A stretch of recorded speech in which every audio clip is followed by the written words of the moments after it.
Hello, wing shooters. I'm down here on the Paloma in South Texas. Oh, Eagle Pass and the Mexican border is probably about 12, 15 miles that way.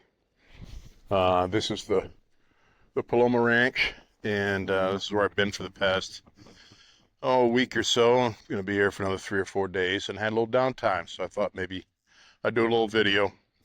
Absolutely love this place. We're actually right smack dab in the center of the 27,000 acres of the ranch.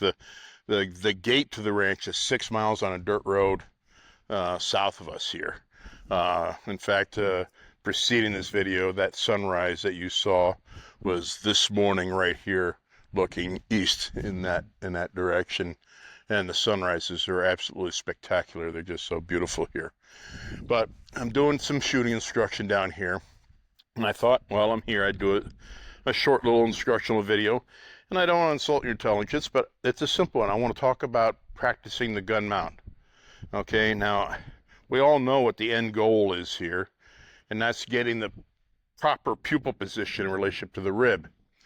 But the thing is are we practicing it correctly? Okay, and what I mean by that is there's more to it than just getting the pupil position aligned properly with the rib of the gun.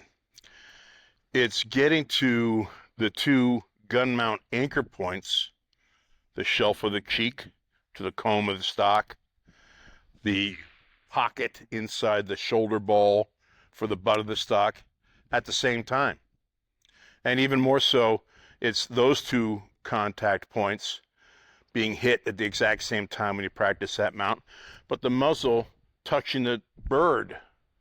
This is how we practice for wing shooting. We have to know that when we hit those two anchor points, we're actually touching the bird already with the muzzle. So improper practice, but still gets us to that pupil position over rib, might look like this. It might be, for instance, to the shoulder pocket, then drop the head. Okay? To the shoulder pocket, drop the head. I'm there.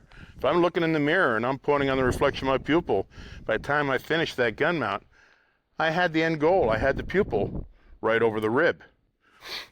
But those two stages of movement to make it happen are inefficient. They slow you down and they disrupt that eye-hand coordination and that ability to point. And I can guarantee if you'd practice right now and you were to take your left hand, if you're also a right-handed shooter, the hand that holds the forestock, I should say, and you go to point at something, a leaf on a tree or something like that, and right when you're pointing at it, you drop your head down, just like you were doing if you were finishing that gun mount, I'll guarantee you, 99% of the time, you're pointing over that leaf, over that branch that you were pointing at.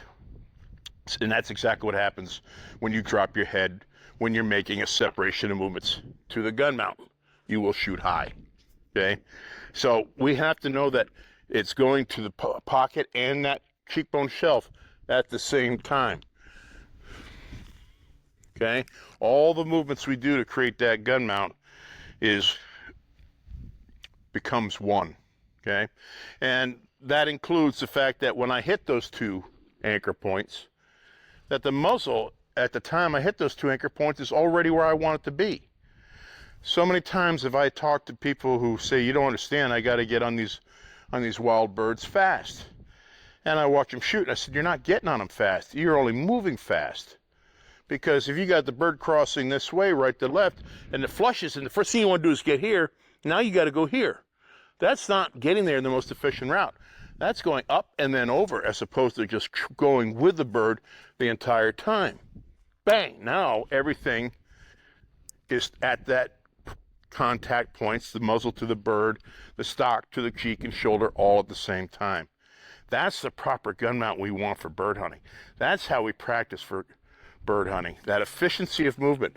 If the bird's going right to left, two hands come together, and the muzzle is touching the bird right when we get there. So then we can either squeeze the trigger or apply whatever method you need at that time to give you the line and forward allowance, whether it be a butt belly beak bang or a pull away type technique, or just shooting instinctively and inserting in front of the bird right when you want to squeeze the trigger.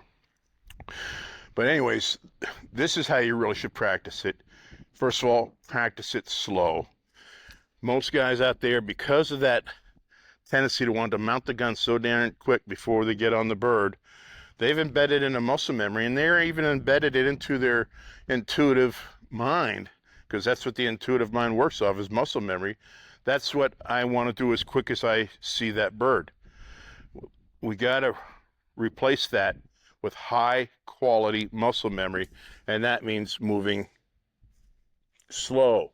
So standing in front of the mirror, mounting on, if you're a right-handed shooter like I am, then you mount on the reflection of your right pupil in the mirror. All right, and you want to see that muzzle touching that pupil right when you see the comb and the buttstock get to their 2 anchor points all at the exact same time. Do it slowly, because we can always speed it up. In fact, the intuitive mind will tell us how fast to move. The bird will tell us how fast to move.